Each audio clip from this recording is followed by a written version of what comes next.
من الشیطان الرجیم بسم اللہ الرحمن الرحیم۔ سورہ اعراف آیت نمبر 55 چل رہی ہے۔ اس کا ترجمہ یہ ہے، اللہ تعالیٰ فرماتے ہیں ادعوا ربکم تضرعا وخفیا انہ لا یحب المعتدین۔ پکارتے رہا کرو اپنے رب کو عاجزی اور انکساری کے ساتھ اور چپکے چپکے، یقیناً وہ حد سے گزرنے والوں کو پسند نہیں کرتا۔ دیکھیے ہمارے یہاں اس کا برعکس ہوتا ہے، چلا چلا کر دعائیں کی جاتی ہیں۔ اس آیت میں اللہ سبحانہ و تعالی، اس آیت یعنی آیت 55 میں اللہ سبحانہ و تعالی دعا کے بعض آداب اور فضائل بیان کر رہے ہیں، جن کی رعایت کرنے سے دعا کی قبولیت کی امید اور بھی بڑھ جاتی ہے۔ سب سے پہلے ہم اس لفظ دعا پر غور کرتے ہیں۔ اس آیت میں اللہ سبحانہ و تعالی دعا کے بعض آداب بیان فرما رہے ہیں، جن کی رعایت اگر ہم کرتے ہیں تو دعا کی قبولیت کی امید اور بھی بڑھ جاتی ہے۔ سب سے پہلے اس لفظ دعا پر غور کرتے ہیں۔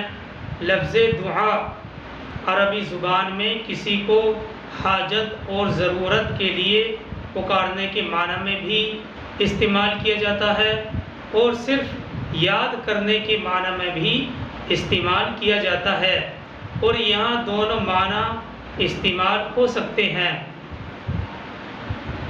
جو لفظ دعا ہے کسی کو حاجت اور ضرورت کے لیے پکارنے کے معنی میں بھی استعمال کیا جاتا ہے، اور صرف یاد کرنے کے معنی میں بھی استعمال کیا جاتا ہے، اور یہاں پر دونوں معنی ہی مراد لیے جا سکتے ہیں۔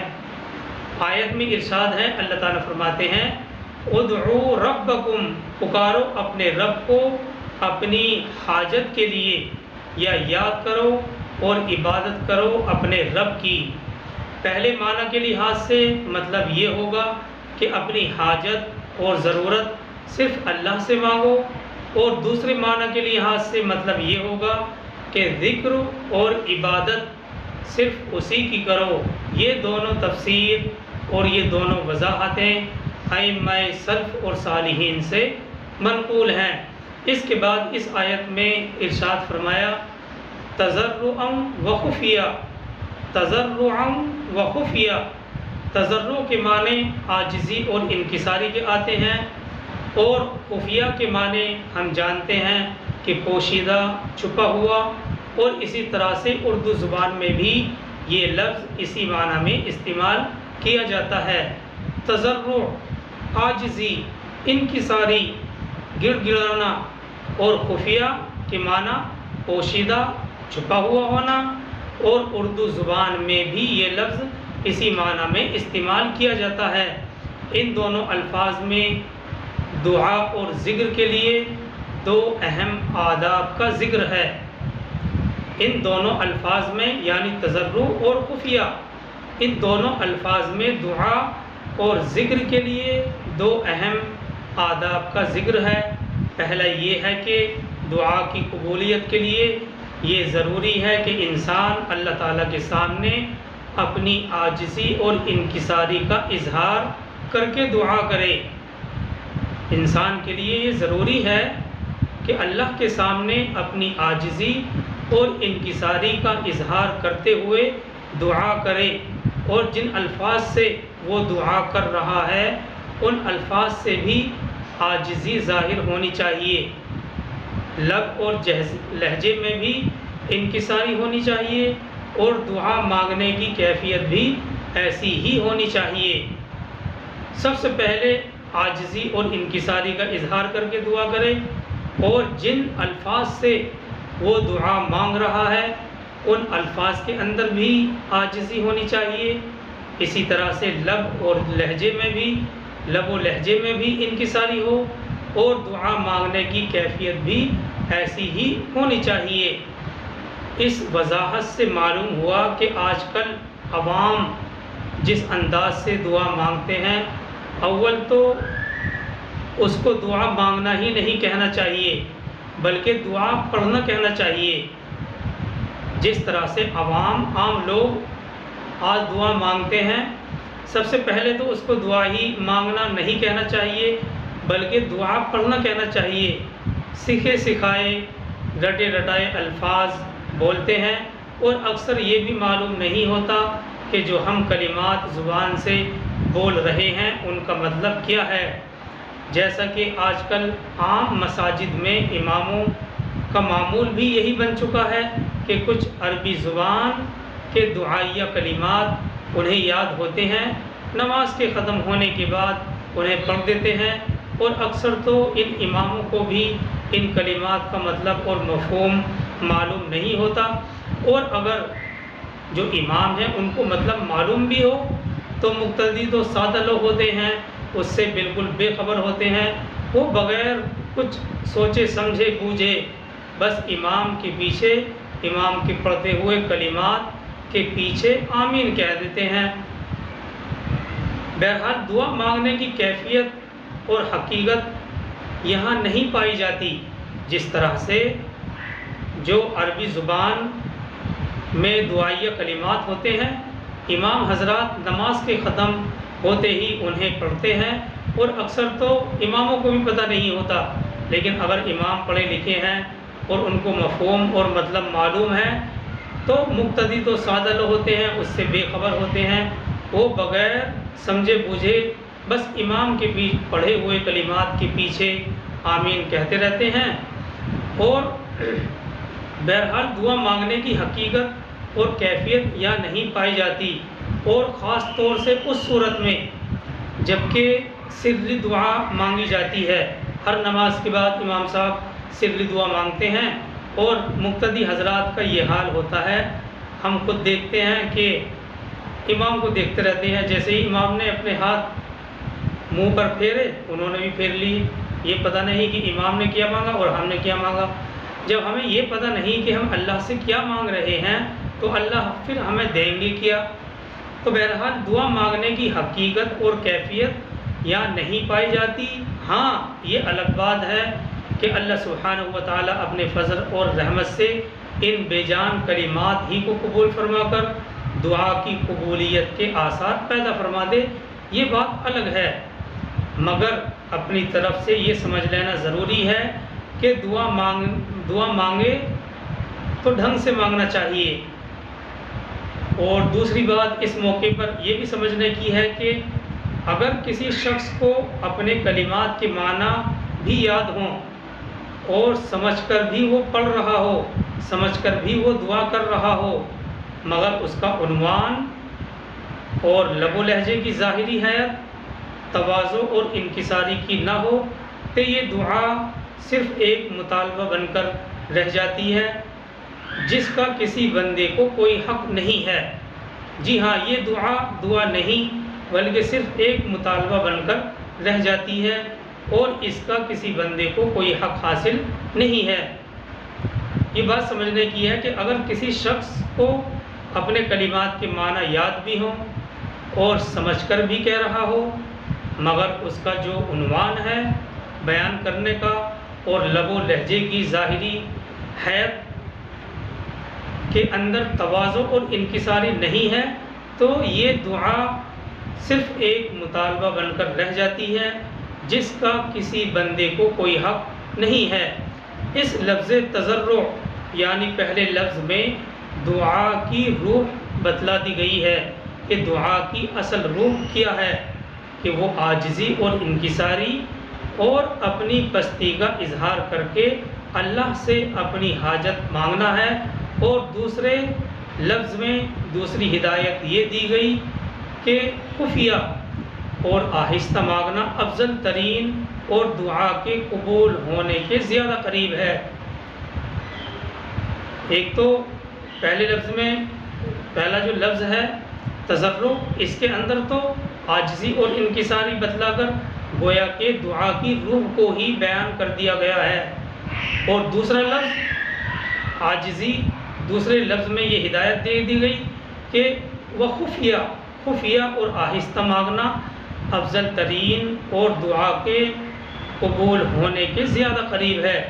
کیونکہ بلند آواز سے دعا مانگنے میں اول تو تواضع اور انکساری کا باقی رہنا ہی مشکل ہے، دوسرے اس میں ریا اور شہرت کا بھی زیادہ خطرہ ہے، اور تیسرے اس کی صورت عمل ایسی ہے کہ گویا یہ شخص جانتا ہی نہیں کہ گویا اللہ تعالیٰ سمیع اور بصیر ہے، ہمارے ظاہر اور باطن کو برابر جانتے ہیں، ہر بات خفیہ ہو یا ظاہر، تم کسی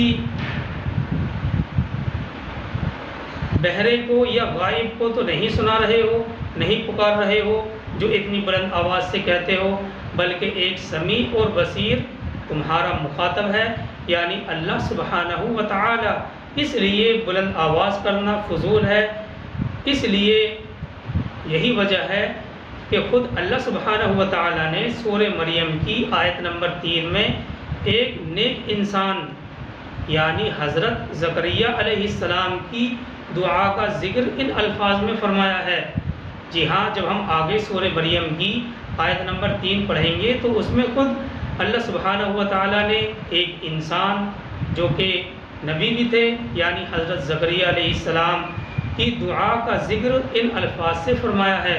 اللہ تعالیٰ نے وہاں فرمایا اذ نادى ربه نداء خفيا، دیکھیے یہ لفظ یہاں پر بھی استعمال کیا گیا ہے، اذ نادى ربه نداء خفيا، یعنی جب انہوں نے اپنے رب کو پکارا آہستہ آواز سے۔ اس سے معلوم ہوا کہ اللہ تعالیٰ کو دعا کی یہ کیفیت پسند ہے کہ پست اور آہستہ آواز سے دعا مانگی جائے، یعنی جب انہوں نے اپنے رب کو پکارا آہستہ آواز سے، اس سے معلوم ہوا کہ اللہ تعالیٰ کو دعا کی یہ کیفیت اور دعا کی یہ حالت پسند ہے کہ پست اور آہستہ آواز سے دعا مانگی جائے۔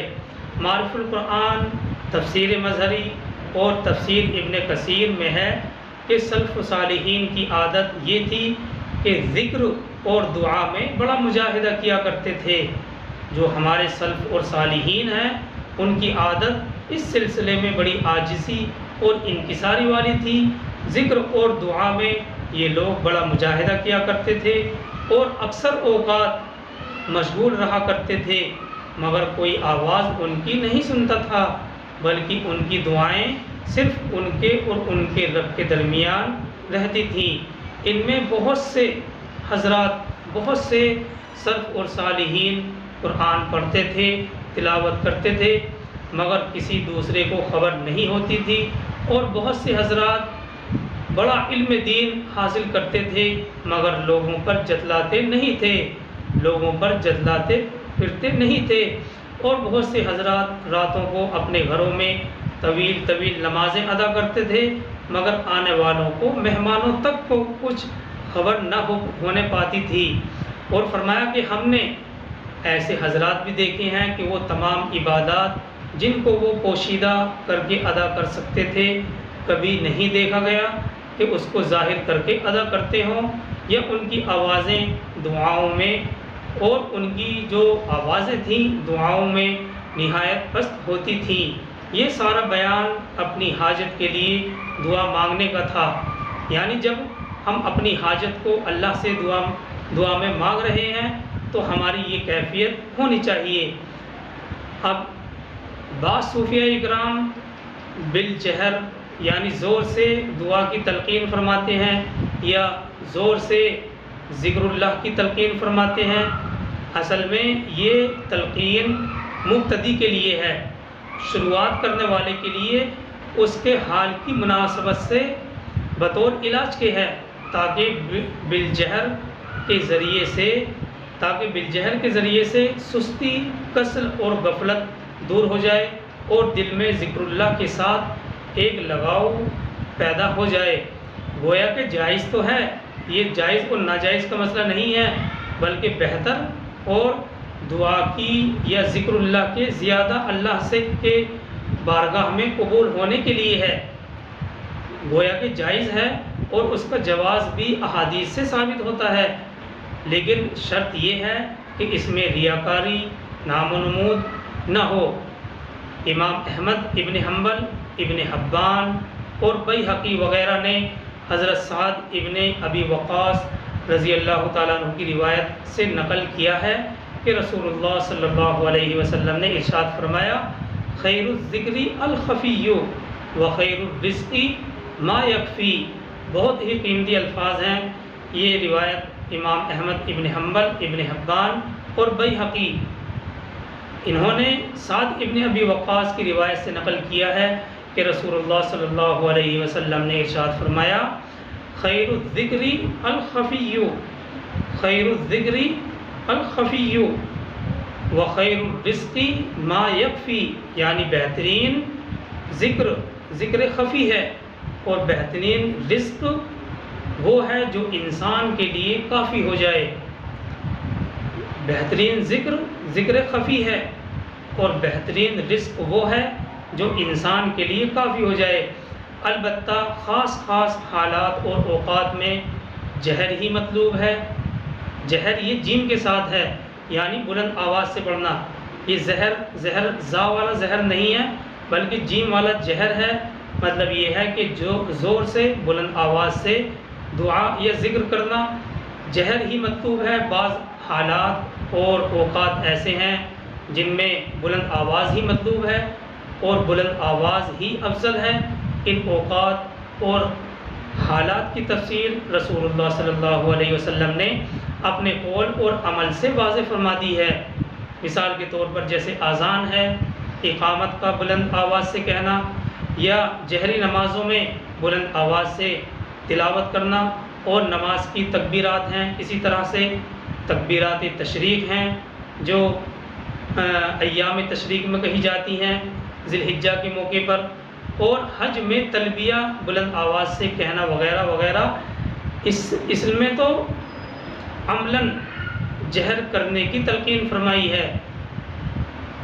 یہی وجہ ہے کہ فقہاء اکرام نے اس سلسلے میں یہ فیصلہ کیا ہے کہ جن حالات اور مقامات میں رسول اللہ صلی اللہ علیہ وسلم نے قولاً یا عملاً جہر کرنے کی، بلند آواز کرنے کی تلقین فرمائی ہے، وہاں تو بلند آواز ہی کرنا چاہیے، یعنی بلند آواز سے ذکر اور دعا کرنی چاہیے.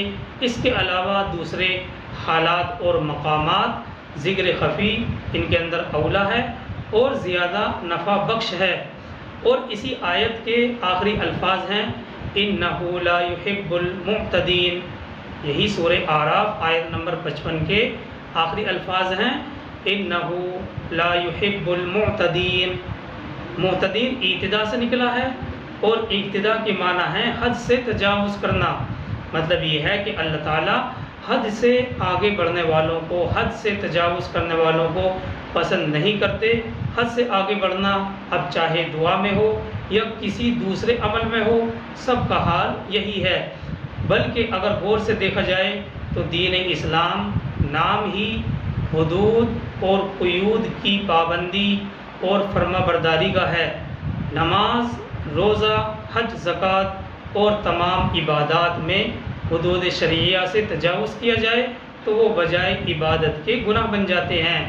یہی حال اگر ہم دیکھتے ہیں تو اسلام نام ہی حدود اور قیود کی پابندی اور فرما برداری کا ہے.